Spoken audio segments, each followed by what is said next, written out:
అందరికీ నమస్కారం. Welcome to Leo. Nara Lokesh ఆంధ్రప్రదేశ్కి ప్రస్తుతం ఎడ్యుకేషన్ మినిస్టర్, దాంతో పాటుగా ఆర్టీజీఎస్ ఐటీ మినిస్టర్గా కూడా సేవలు అందిస్తూ ఉన్నారు. అయితే ఒక పొలిటికల్ లీడర్గా పక్కన పెట్టుకుంటే ఒక సహృదయంగా ఉన్నటువంటి వ్యక్తిగా ప్రజల్లో ఈయనకున్నటువంటి పేరు అంతా ఇంత కాదు. ఏదైతే అధికారంలోకి వచ్చిన తొలి రోజు నుండే ప్రజా దర్బార్ కావచ్చు, దానితో పాటుగా ఒక ఆన్లైన్ సోషల్ మీడియా ద్వారా ఎవరికైతే సహాయం అంటూ ఆయన అర్థిస్తూ ఉన్నారో ప్రతి ఒక్కరికి కూడా సహాయం చేస్తూ తనదైన శైలిలో ముందుకెళ్తూ ఉన్నాడు. తాజాగా చూసుకుంటే వైఎస్ఆర్సీపీకి చెందినటువంటి కొంతమంది వ్యక్తులకు కూడా సిఎంఆర్ఎఫ్కి సంబంధించినటువంటి నిధులు రిలీజ్ చేయడంలో కూడా చాలా సహాయం చేసినట్టు వార్తలు అయితే వస్తూ ఉన్నాయి. వీటన్నిటి గురించి పూర్తిగా తెలుసుకునే ప్రయత్నం చేద్దాం. మనతో ఉన్నారు సోషల్ యాక్టివిస్ట్ శ్రీలీల గారు. మీరు నమస్కారం అండి. నమస్తే. నారా లోకేష్ గారు ఒక యువతరం నాయకుడిగా పార్టీ కార్యకర్తలతో అనుక్షణం మమేకంగా ఉంటూ దానితో పాటుగా కార్యకర్తలకు కావచ్చు, సాధారణ ప్రజలందరికీ కూడా సేవలు అందించడానికి అనుక్షణం ఆయన తాపత్రయపడతారని చెప్పేసి అనేక మంది చెబుతూ ఉంటారు. దానికి అనేక ఉదాహరణలు కూడా పక్క దేశాల్లో ఉన్నవంటే కువైట్, అబ్బాజీలు వీళ్ళందరినీ కూడా రక్షించి తీసుకురావడం ఎన్నో ఉన్నాయి. తాజాగా చూసుకుంటే వైఎస్ఆర్సీపీకి చెందినటువంటి ఒక మహిళ అంటే ఉమా గడ్డం గారు అని చెప్పేసి వైజాగ్కి చెందినటువంటి ఒక వైసీపీ లీడర్, అయితే వాళ్ళకి చెందినటువంటి ఎవరో వ్యక్తులకి సిఎంఆర్ఎఫ్ ద్వారా ఒక చిన్న పాపకి వైద్య అవసరాల నిమిత్తం డబ్బులు కావాలని చెప్పేసి ఆన్లైన్లో లోకేష్ గారికి ట్వీట్ చేయడం జరిగింది. దానికి స్పందించి లోకేష్ గారు వాళ్ళ టీం కూడా దానికి రెస్పాండ్ అవ్వడం జరిగింది. మొత్తంగా లోకేష్ గారు ఈ విధంగా అందరికీ సహాయం చేయడం, ఆయనకున్నటువంటి సహాయం చేసే గుణాన్ని గురించి మీరేమంటారు? ముఖ్యంగా అండి గడ్డం ఉమా అనే ఆవిడ గురించి చెప్పుకోవాలంటే, ఆవిడ ఫస్ట్ ఈరోజు లోకేష్ గారిని హెల్ప్ అడిగారు, కానీ ఆవిడ ఒకప్పుడు లోకేష్ గారిని అడిగిన మాటలు ట్వీట్లు పెట్టుకుంటూ కూర్చోంటాం కాదు, జనంలోకి వచ్చి తెలుగు మాట్లాడు అని అంది. సాక్షాత్తు ఈ గడ్డం ఉమానే. నిజంగా ఆయన తెలుగు మాట్లాడి తెలుగు ప్రజలు మనసు గెలిచి ఈ రోజున మంగళగిరి నియోజకవర్గం నుంచి అత్యధిక మెజార్టీతోటి ఎమ్మెల్యేగా గెలిచి మంత్రి పదవులు చేపట్టి ఇన్ని విధాలుగా ప్రజా దర్బారు కానివ్వండి, అలాగే ఎవరైతే ఈరోజు ప్రతి ఒక్కరు కూడా ఆయన ట్వీట్ల ద్వారానే సహాయం పొందుతున్నారు. ఆవిడ ఒకప్పుడు అన్నారు ట్వీట్లు చేయటం కాదు జనంలోకి రా అని.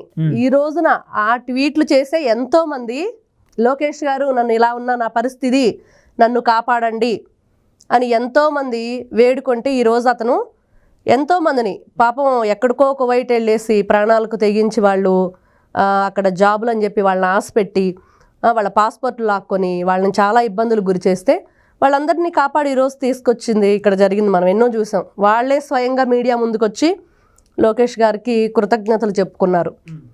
అలాంటి మాటలు మాట్లాడి ఈ రోజున ఇది మాత్రం చాలా గర్వించదగ్గ విషయం చెప్పుకోవాలి. ఒక మానవత్వానికి అంటే కూడా మనిషికి మధ్య ఉన్న ఈ బంధాలు ఒక రాజకీయానికి సంబంధించింది కాదు, లేకపోతే ఇంకొకటి పార్టీకి సంబంధించింది కాదు, లేకపోతే కులానికి సంబంధించింది కాదు, మతానికి సంబంధించి ఈరోజు చెప్తారు చౌదరి అంటారు, చౌదరీస్కి మాత్రమే దాంట్లో ఉంది, మా రెడ్లను ఏదో చేసేస్తున్నారు అని చెప్పేసి మాట్లాడిన వైనం వాళ్ళందరిది కూడా. ఈ రోజున ఈ గడ్డం అనే ఉమా అనే ఆవిడ వైఎస్ఆర్సీపీ పార్టీకి చెందిన వ్యక్తి, దాంట్లో కీలక పాత్ర పోషించి ఎన్నో రకాలుగా మాట్లాడిన వ్యక్తి, ఎన్నో ప్రెస్ మీట్లు పెట్టింది, ఎన్నో మీటింగ్లు పెట్టింది, ఎన్నో విధాలుగా మాట్లాడింది. అవేవి ఈరోజు లోకేష్ గారు మనసులో పెట్టుకోలేదు కదా. అవన్నీ కూడా ఈరోజు మతం ఏంటి, కులం ఏంటి, జాతి ఏంటి, వర్గం ఏంటి అని అడగలేదు కదా. ట్వీట్ చేసిన వెంటనే మొత్తం మాది బాధ్యత అని అన్నారు. ఇది కదా మనం తెలుసుకోవాల్సింది ఫస్ట్. ఇది కదా ఒక విషయం, ఒక వ్యక్తి ఎలాంటి వాడు, ఆ వ్యక్తి బ్యాక్గ్రౌండ్ ఏంటి, ఎక్కడి నుంచి వచ్చాడు. అన్న నందమూరి తారక రామారావు గారి మనవడిగా, చంద్రబాబు నాయుడు గారి కొడుగ్గా, భువనేశ్వర్ గారి తల్లి పెంపకంలో పెరిగిన ఒక గొప్ప విద్యావంతుడిగా, ఈ రోజున రాజకీయవేత్తగా, ముందుగా వ్యాపారవేత్తగా ఎన్ని విధాలుగా చూసుకున్నా కూడా అతన్ని ప్రతి ఒక్కటి ఈరోజు ఆదర్శంగా నిలిచాడని చెప్పి ఖచ్చితంగా చెప్పుకోవచ్చు.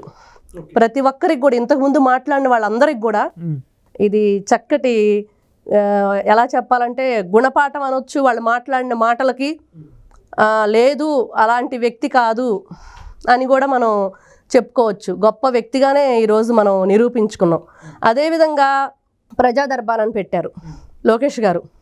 కొన్ని వేల మంది ఎర్లీ మార్నింగ్ ఎక్కడి నుంచో రాష్ట్రం నలుమూలల నుంచి కాళ్ళు లేని వాళ్ళు, గుడ్డి వాళ్ళు, పసిపిల్లలకి హెల్త్ బాగాలేని వాళ్ళు, అక్కడ ఎంత రెస్పాండింగ్ ఉంటే, వాళ్ళు ఎంత కేరింగ్గా వాళ్ళని చూసుకుంటే వాళ్ళ బాధలకి వీళ్ళు ఏ విధంగా రెస్పాండ్ అవుతున్నారని చెప్పి అంత దూరం నుంచి వస్తున్నారంటే ఖచ్చితంగా ఉంటేనే కదా. అవును. ఇప్పుడు ఒకరు చెప్తారు, అమ్మ ఈరోజు మేము వెళ్ళొచ్చాము, మాది ఇన్ని రోజుల్లో ఈ పని ఇలా జరిగింది, మా ఇబ్బందులు తీరిని కాబట్టి ఇంకొక వ్యక్తి ఉంటారు, ఈరోజు నా ఇబ్బంది కూడా తీరిద్దని.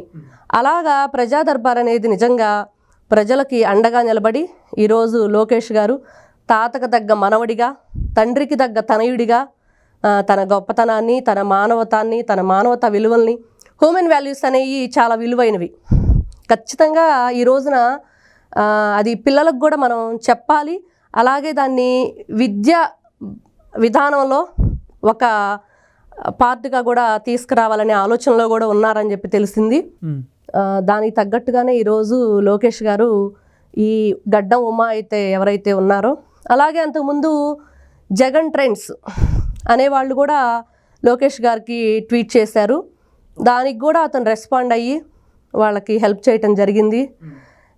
ఈ విధంగా ఈ జరిగిన దానికి ముఖ్యంగా ఒకటే చెప్పదలుచుకుంటున్నాను, ఏంటంటే వైఎస్ఆర్సీపీ వాళ్ళు కానీ ఎవరైనా సరే వాళ్ళ గురించి చెప్పుకోవాలంటే బోట్లు ఏదైతే ప్రమాదం జరిగిందో అన్నీ కూడా కాలిపోయినప్పుడు అప్పటికి ఇంకా వాళ్ళే అధికారంలో ఉన్నారు, వైఎస్ఆర్సీపీ వాళ్ళే.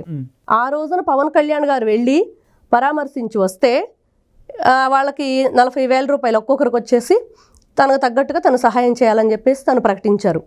ఎవరైతే పవన్ కళ్యాణ్ గారి దగ్గర సహాయం తీసుకున్నారో వాళ్ళకి వైఎస్ఆర్సీపీ ప్రభుత్వం నుంచి ఏదైతే హెల్ప్ చేస్తున్నామో అది అందదో అని ప్రకటించిన ఘనులు వీళ్ళే చెప్పుకోవాలి. కులాల గురించి, మతాల గురించి, మానవతా విలువల గురించి, కులం లేదు మతం లేదు అంటాడు ఈ జగన్మోహన్ రెడ్డి మాట్లాడితే. ఎక్కడ బాబు నువ్వు చేసేది ఇది కదా, మీరు చేసిన తప్పుడు పనులన్నీ. ఇది ఈ రోజున మెచ్చుకునే విషయం ఏంటంటే లోకేష్ గారిని గురించి ఈ విధంగా ప్రజలందరూ కూడా ఏ విధంగా అతనికి బ్రహ్మరథం బట్టి ఏదైతే ఓడిపోయిన నియోజకవర్గం నుంచే అత్యధిక మెజార్టీతో వచ్చి ఈ రోజున మన్నలను పొందుతున్నాడు, అలానే సహాయం చేస్తున్నాడు.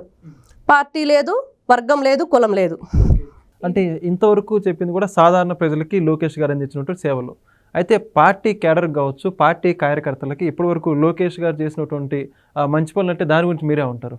ముఖ్యంగా నారా లోకేష్ గారు పార్టీ కార్యకర్తల గురించి అతను ఏ విధంగా వాళ్ళని సెక్యూర్ చేస్తున్నారనే విషయం చూసుకుంటే, కార్యకర్తలు ఏ విధంగా అతన్ని గెలిపించారు అనేదే అతను వాళ్ళని ఏ విధంగా చూసుకున్నాడే దానికి ఈరోజు నిదర్శనం. ముఖ్యంగా ఈ రోజున సూపర్ 6 కానివ్వండి, ప్రజల్లోకి ఈ పథకాలన్నీ తీసుకెళ్ళింది కూడా కార్యకర్తలే.